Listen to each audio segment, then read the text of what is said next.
Growing up, I never felt truly connected to my family. I was 8 years older than my sister Sarah, and our family's dynamic shifted drastically before she was born.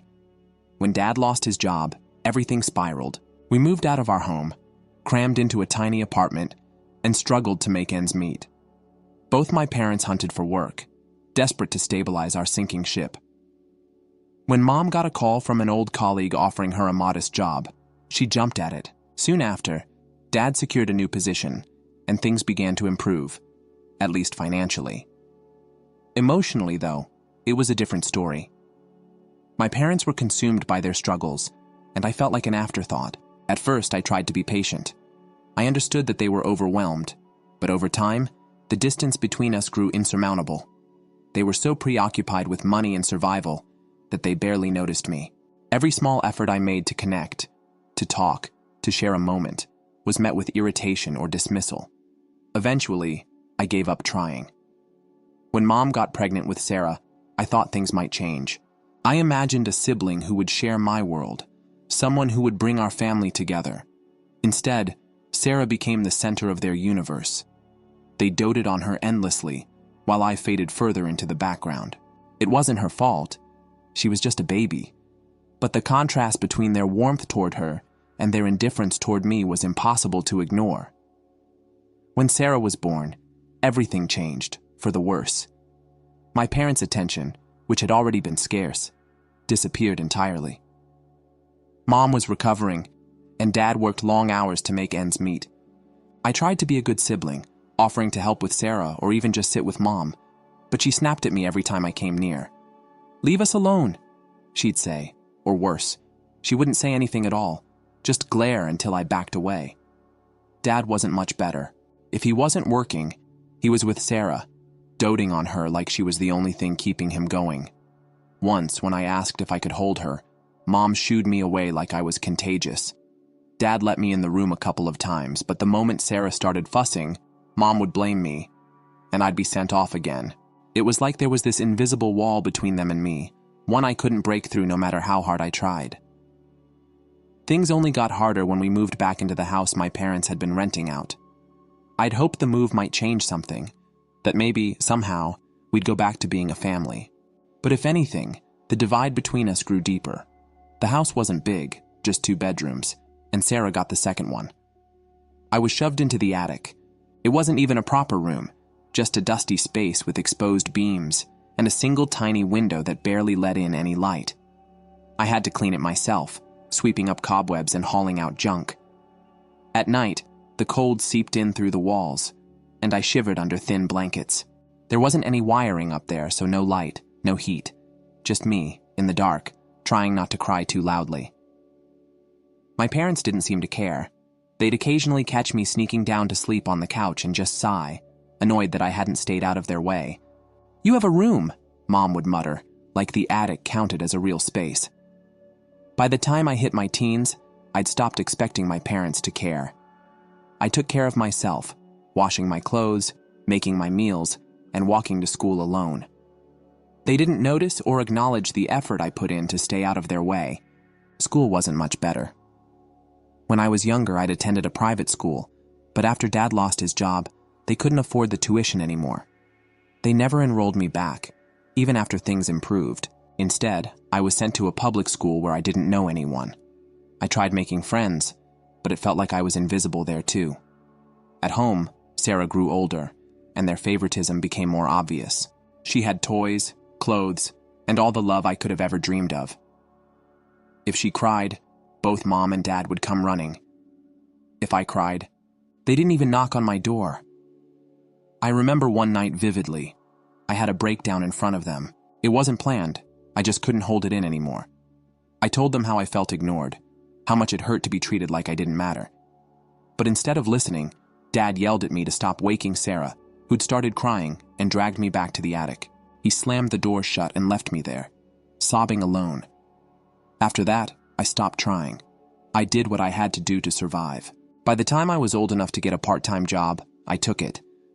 My parents never asked where I was going or what I was doing. They didn't care. My first paycheck was small, but for a brief moment, I considered buying them something to show I still cared. Then I caught myself.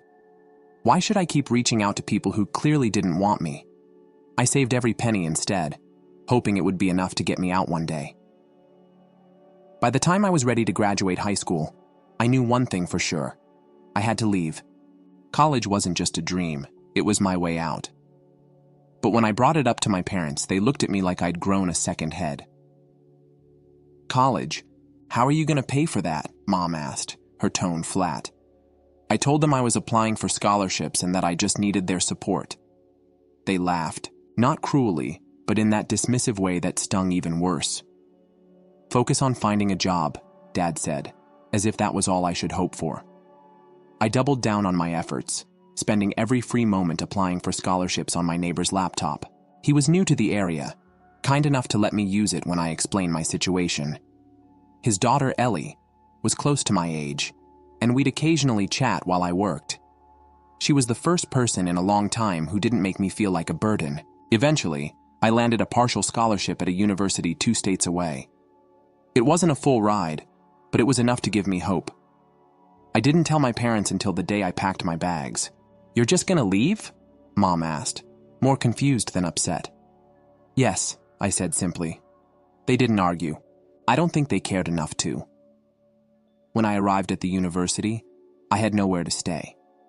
Dorms were too expensive, and I hadn't saved enough for an apartment. In desperation, I asked the owner of a cafe near campus if she knew of any cheap places to live.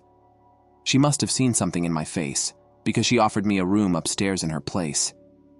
It wasn't much, just a small bed and a dresser, but it was warm and safe. She let me stay in exchange for helping out at the cafe. Her name was Nora, but I called her Auntie. She wasn't old enough to be a grandma, and Auntie felt right.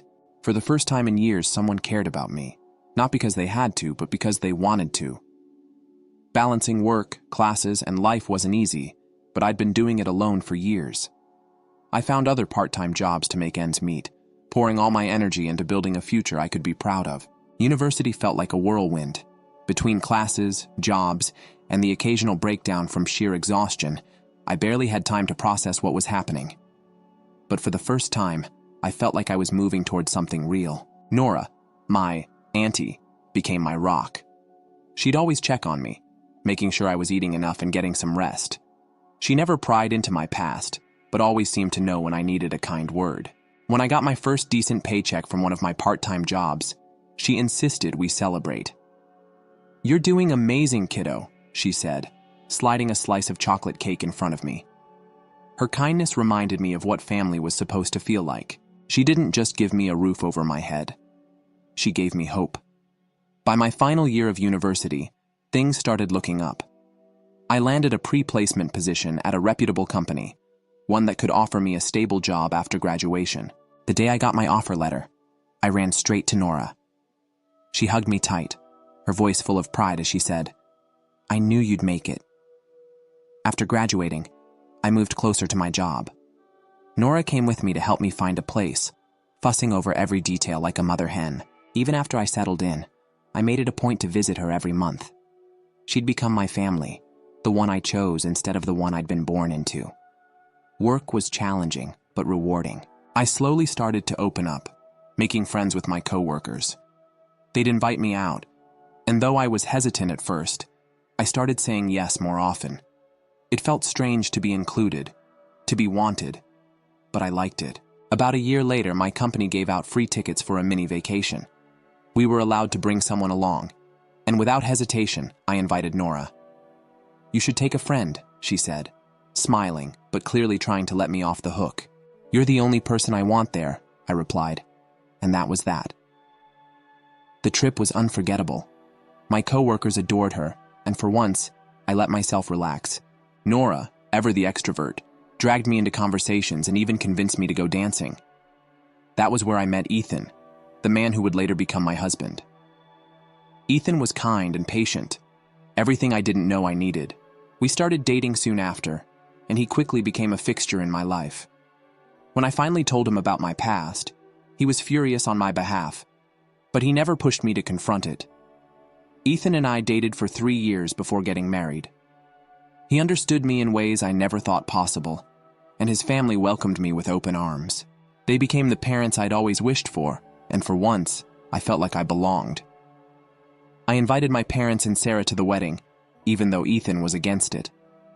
"They don't deserve to be part of your happiness," he'd said, but a small part of me clung to the hope that they'd show up, that maybe they cared after all. They didn't. Sarah got married a couple of years later, and I wasn't invited. I found out through photos posted online, a lavish affair I knew she couldn't have paid for herself. Our parents must have footed the bill. It didn't hurt as much as I thought it would.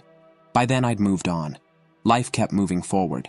Ethan and I built a beautiful life together, and when I found out I was pregnant, he was over the moon. His excitement was contagious, and his parents were just as thrilled.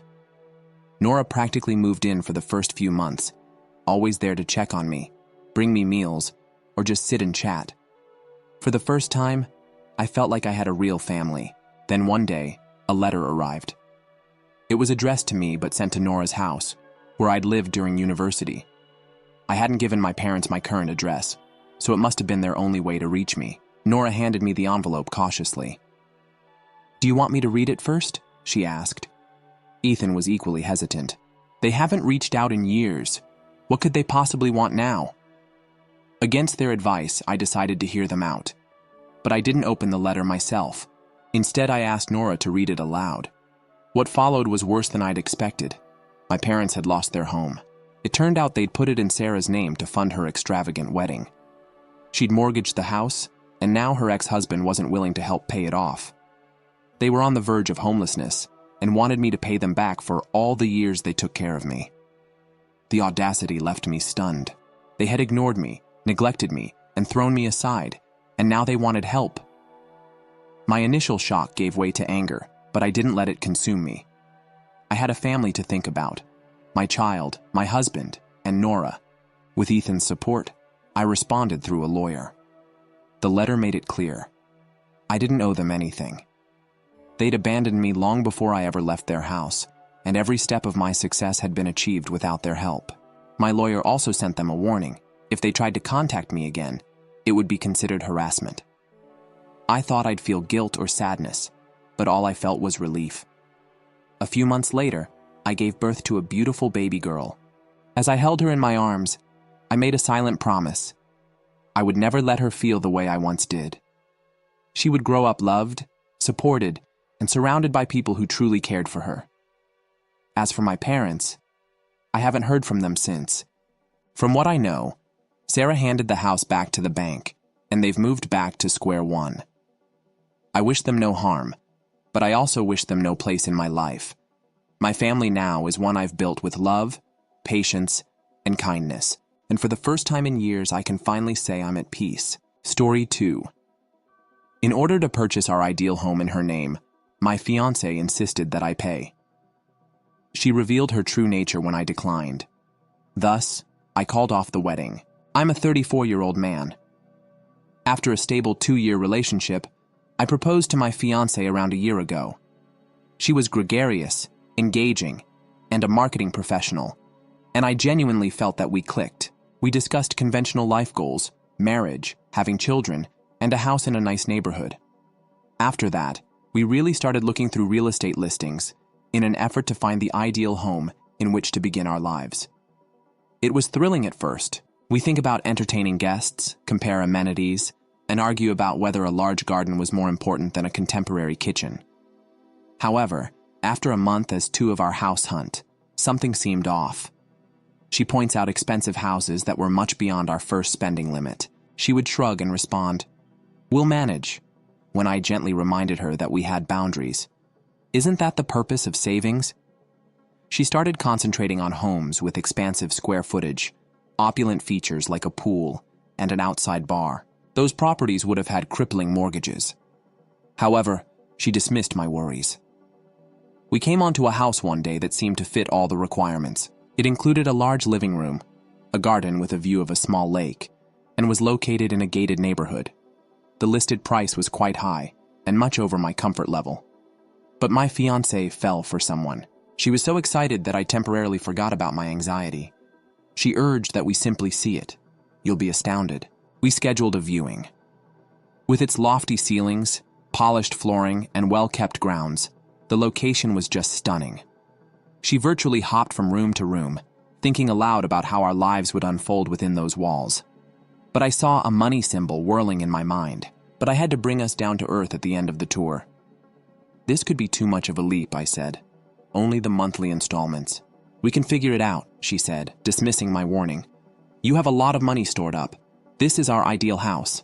Sensing a sale, the real estate salesperson began to rattle off financing alternatives. My anxiousness started to increase. We got into our first heated dispute over money over dinner that evening. We needed a statement, she argued. Property. Something that demonstrates achievement. I made the case that we could still be content in a house that didn't break the bank. The discussion reached an unexpectedly high level a few days later. She made a shocking demand. She wanted the deed to be in her name only if we were going to purchase this ideal home. I looked at her, thinking I could have misheard. "Why?" I inquired. With a straight expression, she clarified that her name should be the sole one on the title, as she would be the future lady of the home. She became defensive and referred to it as a symbolic expression of trust when I brought up how strange it sounded, particularly because I would be making the majority of the down payment. Suddenly, it didn't seem romantic or thrilling to go shopping with her. It had the feel of a trap.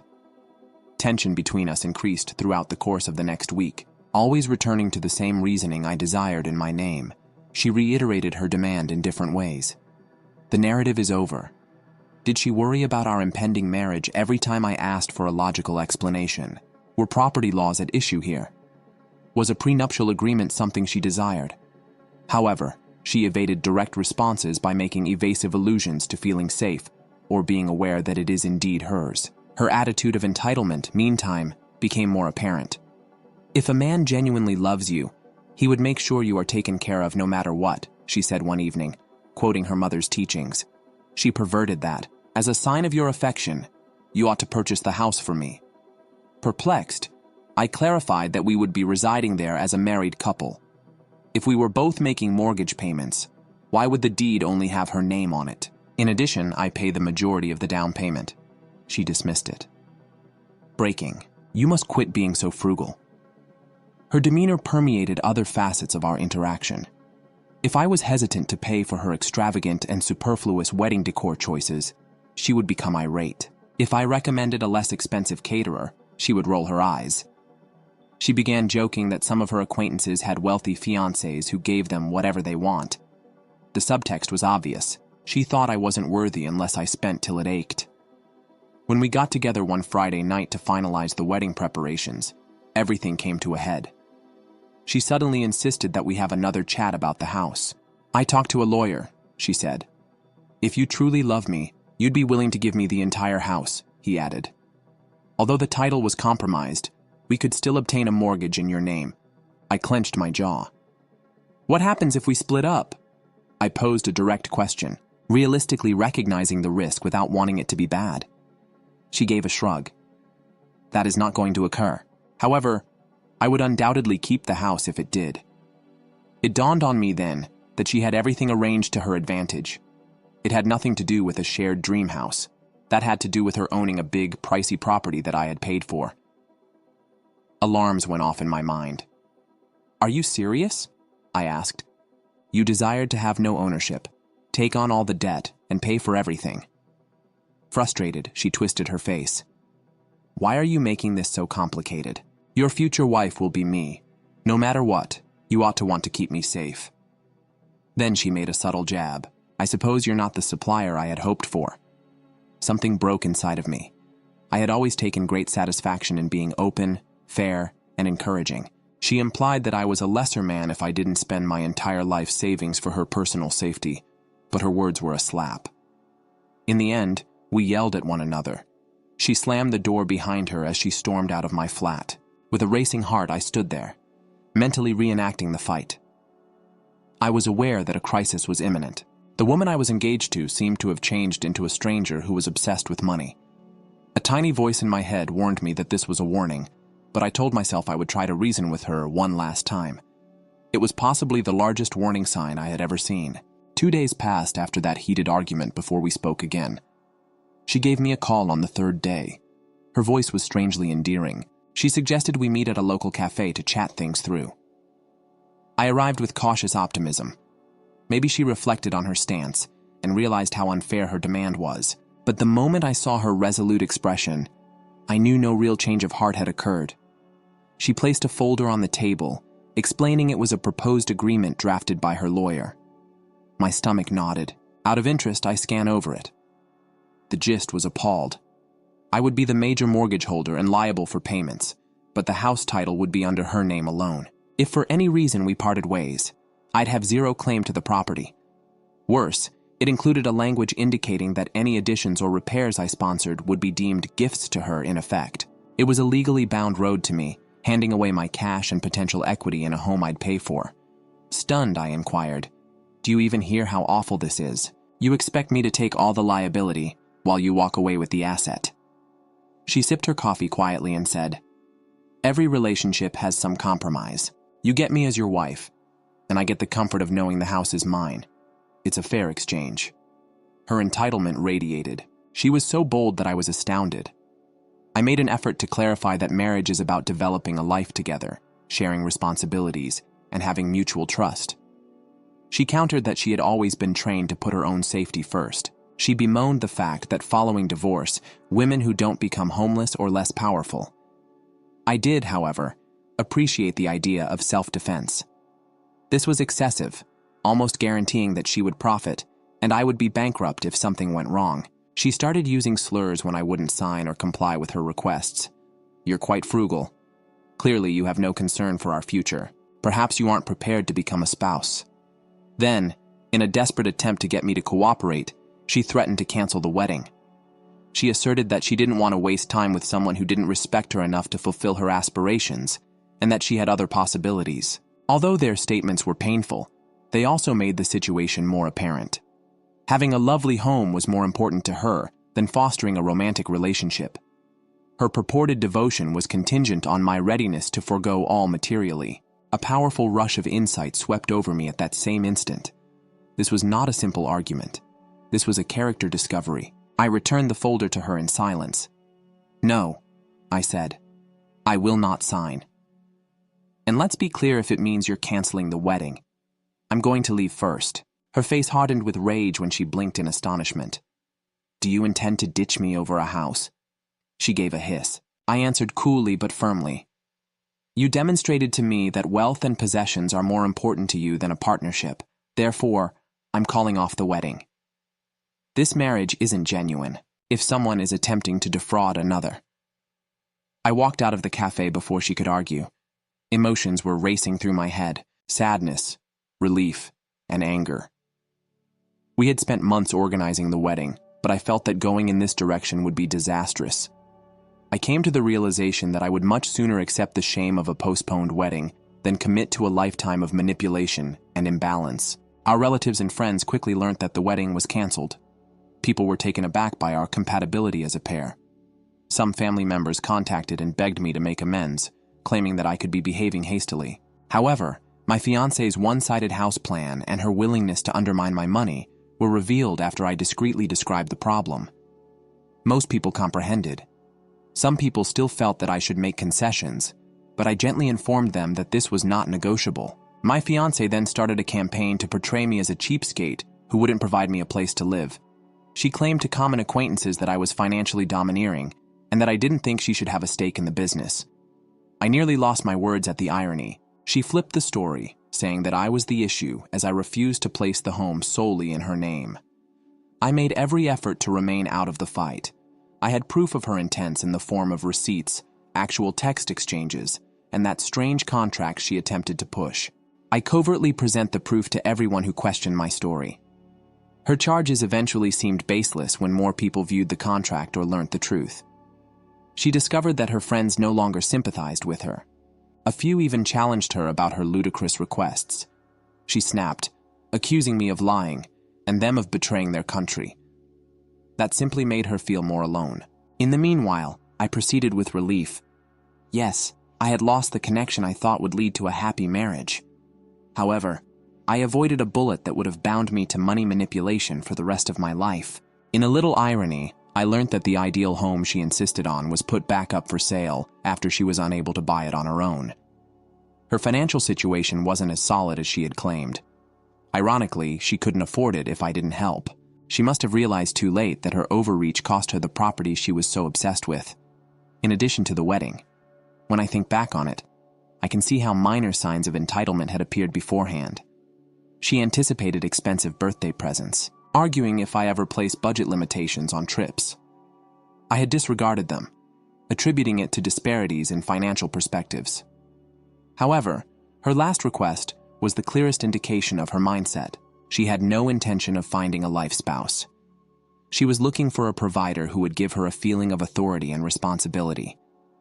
I thanked my father for teaching me how to manage money wisely by taking him out to a casual supper a few weeks after everything had calmed down. Money, he'd always heard, can show who people really are. That proverb turned out to be brutally true for me.